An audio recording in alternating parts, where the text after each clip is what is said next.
ইছামতি নদীর তীরে ছোট্ট মধুপুর গ্রাম। চারিদিকে খোলামেলা প্রাকৃতিক সৌন্দর্য এই গ্রামটিকে ঘিরে প্রকৃতির কোলে এক সুন্দর বৈচিত্র্যময় জীবনযাত্রা তৈরি করেছে। কয়েকটা বাড়ি এদিক ওদিক ছড়িয়ে ছিটিয়ে রয়েছে। নামে গ্রাম হলেও বেশিরভাগটাই ফাঁকা মাঠ, পুকুর, জলাশয় আর বড় বড় গাছপালাতে পরিপূর্ণ। গ্রামের একদম সীমানার দিকে রয়েছে একটা মস্ত বড় তাল গাছ, আর তারই পাশে বেড়ায় ঘেরা একটি ছোট্ট ঘরের ছাউনি দেওয়া মাটির বাড়ি। বাড়িটি মনোহর চাটুর্যের, কিন্তু ভাগ্যের পরিহাসে গ্রামের সুন্দর বৈচিত্র্যময় জীবনযাত্রার সুখ বোধহয় এখানে ধরা দেয়নি।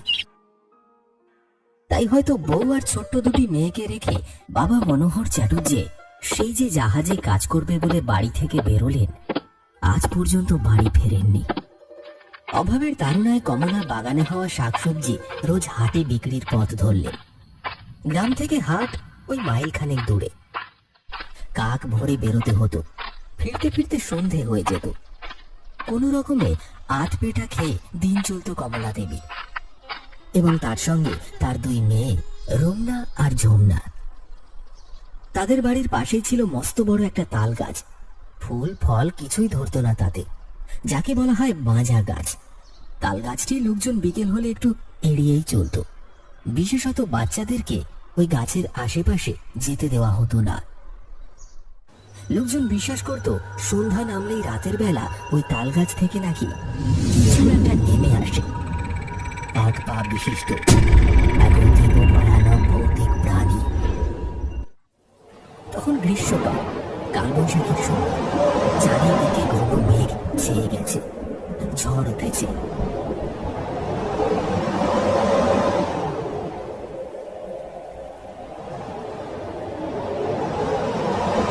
বাতাসের দাপট জানালা দরজা সব ভেঙে দেওয়ার উপক্রম করছে। এদিকে হাটে তখন সবে সবে ঝড়ের হাওয়া বইতে শুরু করেছে। চারিদিকে সবাই দোকানপাট গুটিয়ে নিতে ব্যস্ত। কমলাও বাড়ি ফেরার প্রস্তুতি নিচ্ছিলেন, কিন্তু হঠাৎ বিশু মোড়ল বলে উঠলেন, ঝড় উঠবে মনে হয় মা, একটু বসো।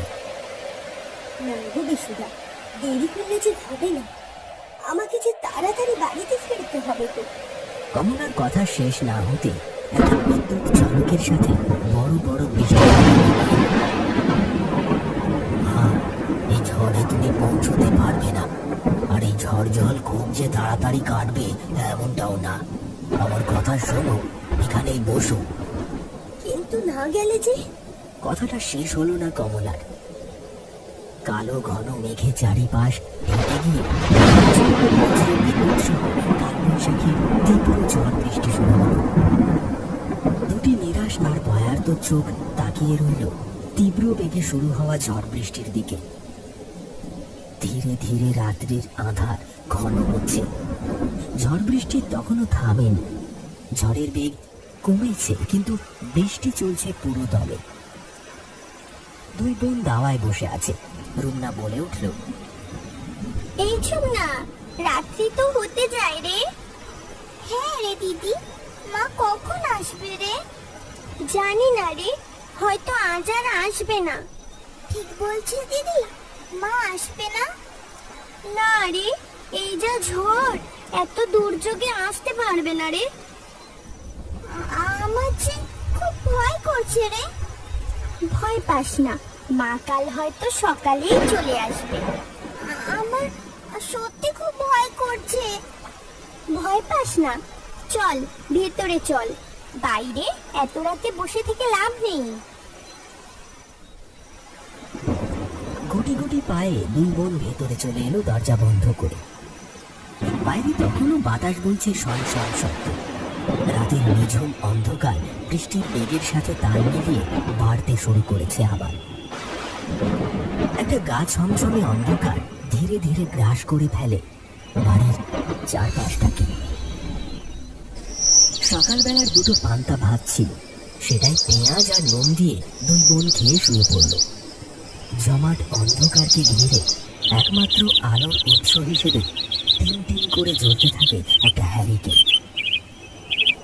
মৃদুমন্দ ঠান্ডা বাতাস ভেসে আসতে থাকে বন্ধ দরজা জানালার জীর্ণ ফাটলের ফাঁক দিয়ে। দুই বোন ঘুমিয়ে পড়ে একটা মোটা কাঁথা গায়ে দিয়ে।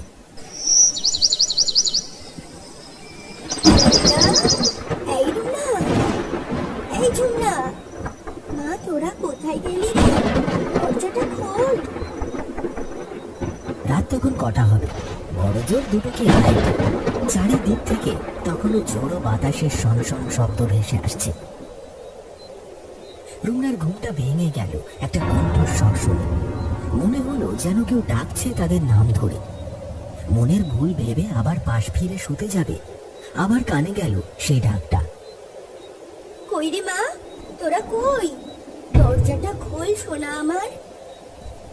খুব ঝড় বৃষ্টি হচ্ছে রে, ভিজে গেছি, তাড়াতাড়ি খোল রে। আবার সেই কম্পিত করুণ কণ্ঠস্বর ভেসে এলো রুমনার কানে। ধরফড়িয়ে উঠে বসল সে। ঘরটা বেশ অন্ধকার হয়ে উঠেছে। হ্যারিকেনের আলোটাও একেবারে নিভু নিভু। দরজার দিকটা থেকে তখনও ভেসে আসছে মৃদু কণ্ঠস্বর আর দরজা ধাক্কা দেবার একটা হালকা টকটক শব্দ। আবার কান পাতল রুমনা। মা, দরজাটা খোল মা। দেখ আমি এসে গেছি, তোদের মা। খোল দেখি। না, এই যে সত্যি মায়ের ডাক। মা এসেছে তার মানে। তারপর বিস্ময় আর আনন্দের ছাপ খেলে যায় তার চোখে মুখে। বোন তখনও ঘুমে অচেতন। খাট থেকে নেমে ধীর পায়ে দরজার দিকে এগিয়ে গিয়ে দরজাটা খুলে রুমনা। আর খুলতেই সামনে দেখে তার মা দাঁড়িয়ে আছে। অন্ধকারে পুরোটা স্পষ্ট না, তবে বাইরে থেকে ভেসে আসা বিদ্যুতের ঝলকে অস্পষ্ট হলেও সে বুঝতে পারে তার মাই তার সামনে দাঁড়িয়ে আছে। আনন্দে সে বলে ওঠে, মা তুমি? হ্যাঁ, এত রাতে? হ্যাঁ রে রুমনা, আমি। তোদের একা রেখে আমি কি আর থাকতে পারি? তাই তো ছুটে এলাম তোদের কাছে। মাকে কাছে পেয়ে সে জলদি জড়িয়ে ধরে। অবুঝ বাচ্চার মনে দীর্ঘক্ষণ পর মায়ের কোল পেলে কি আর ছেড়ে ফেলতে পারে? এই বোন, দেখ দেখ। এই ছাড়, দেখছিস না আমি তো ভিজে গেছি। বোনকে ডাকতে যাবে মা এসেছে বলার জন্য, কিন্তু জড়িয়ে ধরে মাত্র তৎক্ষণাৎ কমলা তাকে দ্রুত ছাড়িয়ে দেয়। রুমনা চমকে ওঠে একটু।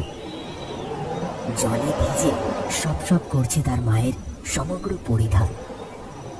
রুমনা বলল, ভুল হয়ে গেছে মা। না না না, আসলে থাক, হয়েছে নাও। সব বুঝি আমি রুমনা। এই বাদলায় ঠান্ডা লাগলে বিপদ হবে তোরে মা। কবে বুঝবি বল দেখি। চল ভেতরে চল। মায়ের কণ্ঠে আবার সেই স্নেহময়ী মমতা ফুটে ওঠে। সত্যি তো, এমন ঝড় বাদলে মাকে বাইরে দাঁড়িয়ে রাখাটা উচিত হয়নি তার। তোরটা বন্ধ করে ভেতরে ঢোক দেখি, জল বাড়ছে তো। হ্যাঁ মা, চলো। পাছে জল পড়ে ভেতরের ঘরটা কাদা কাদা হয়, তাই কমলা দেবী ভিজে কাপড় বদলাতে রান্নাঘরে চলে যায়। রুমনা মাকে জিজ্ঞেস করে, মা, হ্যারিকেনের আলো তো ফুরিয়ে এসেছে, কেরোসিনটা পাল্টে জ্বালিয়ে দেব? না মা, থাক, এত রাতে আর করতে হবে না। সেই তো ঘুমাবো, আলো দিয়ে হবে নাকি? ঠিক আছে মা। তোরা খেয়েছিস তো? হ্যাঁ মা। যা শুয়ে পড়, আমিও আসছি। দুটি চিড়ে-মুড়ি দেব, খাবে? না রে, ওতে হবে না। তোরা শুয়ে পড় দেখি, খিদে পেলে আমি খেয়ে নেবো খন। ভেতর থেকে কাপড় পাল্টাতে পাল্টাতে উত্তর দেয় কমলা দেবী। রুমনা আর কথা না বাড়িয়ে চুপটা বসে গিয়ে শুয়ে পড়ে। বোন তখনও ঘুমোচ্ছে। সে বোনকে আস্তে আস্তে ডাকে, মা এসেছে জানিস? ঘুম চোখে ঘুম জড়ানো গলায় উত্তর দেয়, মা কই দিদি? এই তো মা, আমি এসে গেছি। মা?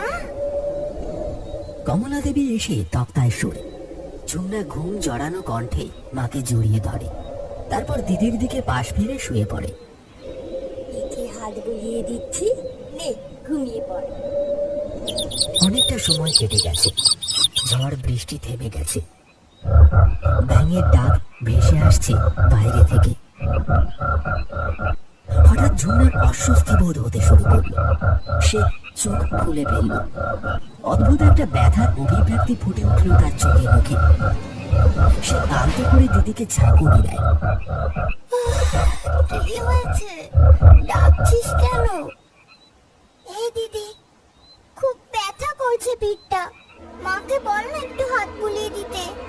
ঘুম চোখে কমলা দেবীকে ডাকতে যাবে, হঠাৎ একটা ভয়ঙ্কর দৃশ্য দেখে সে চমকে ওঠে। চোখের সামনে সে দেখে কাঁথার মধ্যে একটা বিকট দর্শন, বিভৎস কুৎসিত ভয়াবহ কিছু একটা তার লম্বা ধারালো কাঁটাযুক্ত জিভ বের করে ক্রমাগত ছেড়ে চলেছে তার বোনের পিঠটা। রক্ত ঝরে ঝরে পড়ছে তার জিভ দিয়ে। তার মা কোথায়? এই যে অন্য কিছু। ঠোঁট দুটো চেরা, ধারালো দাঁতের শাড়ি বেরিয়ে এসেছে মুখ ঠিকরে। ভয়ে আতঙ্কে সে মুখের ভাষা হারিয়ে আবার শুয়ে পড়ে কাঁথার তলায়। চুন্না আবার বলে, কই বললি?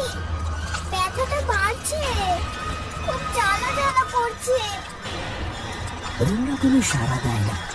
তার শরীরটা তখন প্রবল ভয়ে কাঁপছে। অগত্যা ঝুমনায় কোনো উত্তর না পেয়ে মাকে ডাকতে থাকে। মা, ও মা, পিঠটা বড্ড জ্বলছে, হাত বুলিয়ে দাও না। এই তো মা, দিচ্ছি। কিছুক্ষণের মধ্যে আবার ঘুমিয়ে পড়ে ঝুমনা। কিন্তু ঘুম আসে না রুমনার। সে উপাস ফিরে শুয়ে প্রবল ভয়ে শিহরিত হয়ে ভাবতে থাকে। এই রাতে খেলো? কি করবে সে ভাবছে, হঠাৎ এমন সময় ঝুমনার মুখে ফুটে ওঠে সেই যন্ত্রণার অভিব্যক্তি। আবার সে চোখ খুলে দিদিকে ডাকে। দিদি, চমকে ওঠে ঝুমনা। জিজ্ঞেস করতে যাবে, তখনই ফিসফিস করে কানের কাছে এসে বলে, আমাদের মা আসেনি আজ। ওই পাশের তাল গাছ থেকে একা নড়ে এসেছে। এক্ষুনি পালাতে হবে আমাদের। কথাটা শুনে আঁতকে ওঠে ঝুমনা। ভয়ে আতঙ্কে তার চোখ থেকেও তখন ঘুম উড়ে যাওয়ার জোগাড়। ফিসফিস করে সে বলল, দিদি, কিভাবে বাঁচবো রে আমরা? ভয় করছে রে, পেটটা খুব জ্বলছে রে। চুপ, ব্যবস্থা করছি। মা, ও মা, হিসু পেয়েছে খুব জোরে, যাবো? যা, তাড়াতাড়ি আসবে। কিন্তু মা, ভয় করছে যে, বোনকে নিয়ে যাই। বেশ, যা। কিন্তু বাইরে আবার জল ঝড় হবে, আর ওদিকের তাল গাছটাও ভালো নয়। একা নড়ে থাকে, রাতে বিপদ হবে। তাড়াতাড়ি চলে আসবি। অবিকল কমলার গলায় উত্তর ভেসে আসে। দুই বোন ধীরে ধীরে বিছানা ছেড়ে উঠে দরজার দিকে আসে। খিলটা খুলে দরজা দিয়ে বেরিয়ে পড়ে। তারপর ধীরে ধীরে দরজার শিকলটা লাগিয়ে দিতে যাবে, তক্ষুনি ঝনাত শব্দ করে দরজায় আওয়াজ হয়ে ওঠে।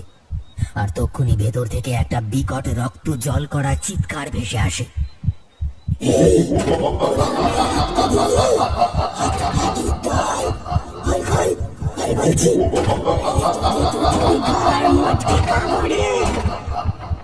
ঝুমনা, ঝুমনা পালা, পালা ঝুমনা পালা। দিদি, খুব কষ্ট হচ্ছে রে, পেটটা। পালা এখন, বাঁচলে তবে অন্য কিছু নেই। পালা, পালা বোন, পালা। এই বলে দুই বোন এক নিঃশ্বাসে প্রবল বেগে দৌড়তে থাকে। পেছন থেকে ভেসে আসতে থাকে দরজায় ধাক্কা দেওয়া একটা বিরাট আওয়াজ, আর সেই বিভৎস একাধারের চিৎকার।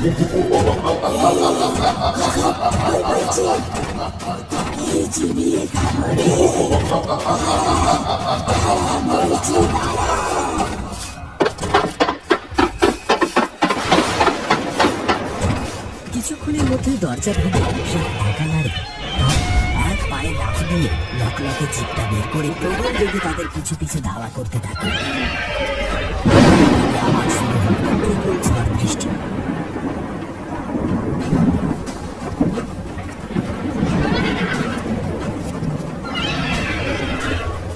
মাঠ ঘাট বাঁধ বন পেরিয়ে ক্রমেই তারা পাইক পাড়ার দিকে চলে আসে।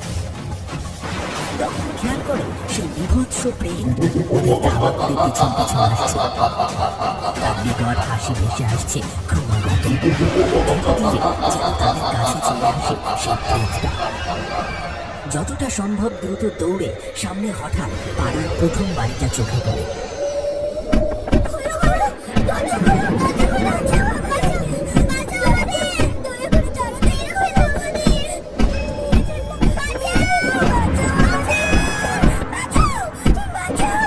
রুনা আর ঝুমনা সেই বাড়ির দরজার কাছে এসে দ্রুত ধাক্কা দিতে থাকে। তারপর কিছুক্ষণের মধ্যেই বাড়ির গৃহকর্তা হারাধন মুখুজ্জি দরজা খোলে। আরে বাবা, কি হয়েছে বাছা, এত রাতে? আমাদের বাঁচাও, একা লরিটা আমাদের মেরে ফেললো যে। দিদি, পেটটা খুব জ্বলছে। বলে রুনার কাঁধে অজ্ঞান হয়ে যায় ঝুমনা। হারাধন বাবু আর দেরি না করে তাড়াতাড়ি ওদেরকে ভেতরে নিয়ে যায়। তারপর দরজাটা বন্ধ করে দেয়। এরপর খানিকক্ষণ পরে ওরা দুজন একটু ধাতস্থ হলে রুমনাকে সব বলতে বলে মুখুজ্জে মশাই। ওদিকে তখন ঝুমনার সেবা করতে ব্যস্ত মুখুজ্জে গিন্নি। রুমনা ধীরে ধীরে সব ঘটনা খুলে বলে হারাধনকে। সব শুনে হারাধন বাবু বললেন, ভগবানের অপার কৃপা, তোমরা প্রাণে বেঁচে গেছো। তোমাদের ওই দিকের ওই গাছটা ভালো নয়। সত্যি একা নারী গ্রামের একটা এক পা বিশিষ্ট ভয়ঙ্কর প্রাণী থাকে, যার মুখটা চেরা, আর সেই চেরা মুখে লকলকে জিভ দিয়ে লোলুপ দৃষ্টিতে নারকেল গাছের উপর থেকে বাচ্চাদের উপর নজর দেয়। যদি একবার একা পায় তবে তৎক্ষণাৎ গাছ থেকে নেমে এসে তাদের তুলে নিয়ে চলে যায়। তবে এখন থাক সেসব কথা, কাল তোমার মা এলে একটা কিছু বন্দোবস্ত হবে। এখন দেখতে দেখতে রাত কেটে যেতে থাকে, ঝড় থেমে আসে। মুখুজ্জে আর মুখুজ্জে গিন্নি রুমনা ঝুমনাকে নিজের কাছে নিয়ে ঘুমিয়ে পড়ে।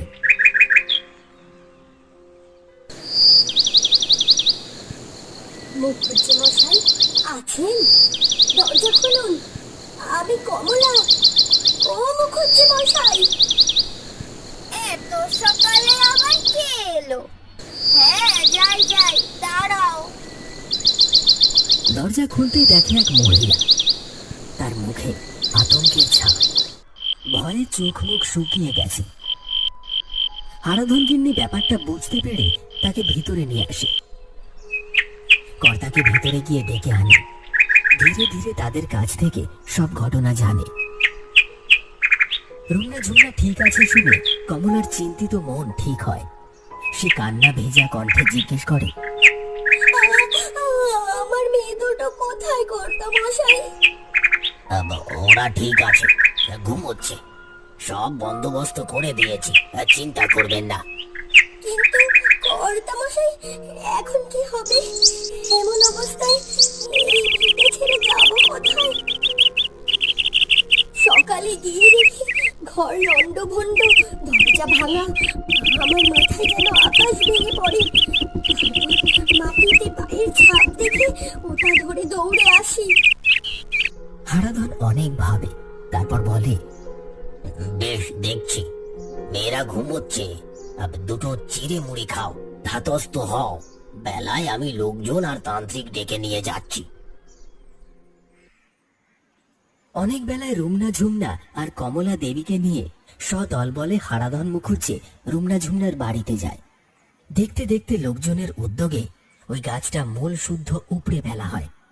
আর পাড়ার এক গুণিন ওই জায়গাটাকে যজ্ঞ করে বাঁধিয়ে দেন। তারপর বলেন, এই জায়গায় আমি মন্ত্র পড়ে বেঁধে দিয়েছি, আর চিন্তার কিছু নেই। দিন চারেক বাদে এখানে ভালো করে শাকসবজি বুনিস। জমি উর্বর হলে, শস্য ফলালে সেখানে আর অসুবিধে কিছু থাকবে না। তারপর থেকে কমলা দেবী সেই জায়গায় একটা সুন্দর শাকসবজির বাগান করে সেই শাকসবজি বাজারে বেচে অর্থ উপার্জন করে। এইভাবেই একটা সুন্দর সুখী পরিবার গড়ে ওঠে কমলা দেবীর সংসারে।